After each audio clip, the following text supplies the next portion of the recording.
ದಿನಾಂಕ 19/10/2025 ನಡೆದ ಹುಕ್ಕೇರಿ, ಕಿತ್ತೂರು, ಬೈಲಹೊಂಗಲ ಹಾಗೂ ನಿಪ್ಪಾಣಿ ಮತಕ್ಷೇತ್ರಗಳ ಅಂತಿಮ ಫಲಿತಾಂಶವನ್ನು ಮಾನ್ಯ ಉಚ್ಚ ನ್ಯಾಯಾಲಯದ ಆದೇಶದ ಪ್ರಕಾರ ಇವತ್ತು ನಾವು ಘೋಷಣೆಯನ್ನು ಮಾಡಿದ್ದೀವಿ. ಶ್ರೀ ಮಹಾಂತೇಶ್ ಬಸವಂತರಾಯ ದೊಡ್ಡಗೌಡ ಇವರು ಬೈಲಹೊಂಗಲ ಮತಕ್ಷೇತ್ರದಿಂದ ಆಯ್ಕೆಯಾಗಿದ್ದಾರೆ. ಶ್ರೀ ನಾನಾ ಸಾಹೇಬ್ ದೇವನಗೌಡ ಪಾಟೀಲ್ ಸದರಿಯವರು ಕಿತ್ತೂರು ಮತಕ್ಷೇತ್ರದಿಂದ ಆಯ್ಕೆಯಾಗಿದ್ದಾರೆ. ಶ್ರೀ ಅಣ್ಣಾ ಸಾಹೇಬ್ ಶಂಕರ್ ಜೊಲ್ಲೆ ಇವರು ನಿಪ್ಪಾಣಿ ಮತಕ್ಷೇತ್ರದಿಂದ ಆಯ್ಕೆಯಾಗಿದ್ದಾರೆ.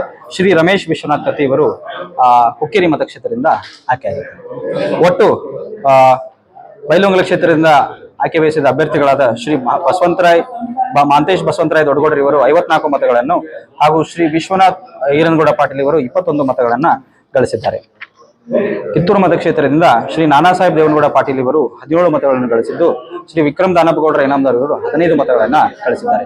ನಿಪ್ಪಾಣಿ ಮತಕ್ಷೇತ್ರದಿಂದ ಶ್ರೀ ಅಣ್ಣಾ ಸಾಹೇಬ್ ಶಂಕರ್ ಜೊಲ್ಲೆ ಇವರು 71 ಮತಗಳನ್ನು ಗಳಿಸಿದ್ದು, ಶ್ರೀ ಉತ್ತಮ್ ರಾವ್ ಸಾಹೇಬ್ ಪಾಟೀಲ್ ಇವರು 48 ಮತಗಳನ್ನು ಗಳಿಸಿದ್ದಾರೆ. ಹುಕ್ಕೇರಿ ಮತಕ್ಷೇತ್ರದಿಂದ ಶ್ರೀ ರಮೇಶ್ ವಿಶ್ವನಾಥ್ ಕತ್ತಿ ಇವರು 59 ಮತಗಳನ್ನು ಗಳಿಸಿದ್ದು, ಶ್ರೀ ರಾಜೇಂದ್ರ ಮಲಗೌಡ ಪಾಟೀಲ್ ಇವರು 32 ಮತಗಳನ್ನು ಗಳಿಸಿದ್ದಾರೆ.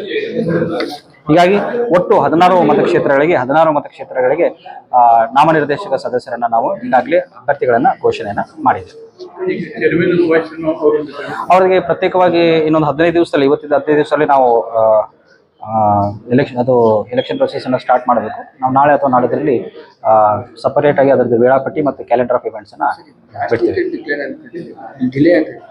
ಇದು ಮಾನ್ಯ ಉಚ್ಚ ನ್ಯಾಯಾಲಯದ ನಿರ್ದೇಶನದ ಪ್ರಕಾರವಾಗಿ ನಾವು ರಿಸಲ್ಟ್ ಅನ್ನ ವಿತ್ಹೆಲ್ಡ್ ಮಾಡಿದ್ವಿ. ಈಗ ಮಾನ್ಯ ನ್ಯಾಯಾಲಯದ ಆದೇಶದ ಅನ್ವಯ ನಾವು ರಿಸಲ್ಟ್ ಅನ್ನ ಘೋಷಣೆ ಮಾಡಿದ್ವಿ. Okay, thank you.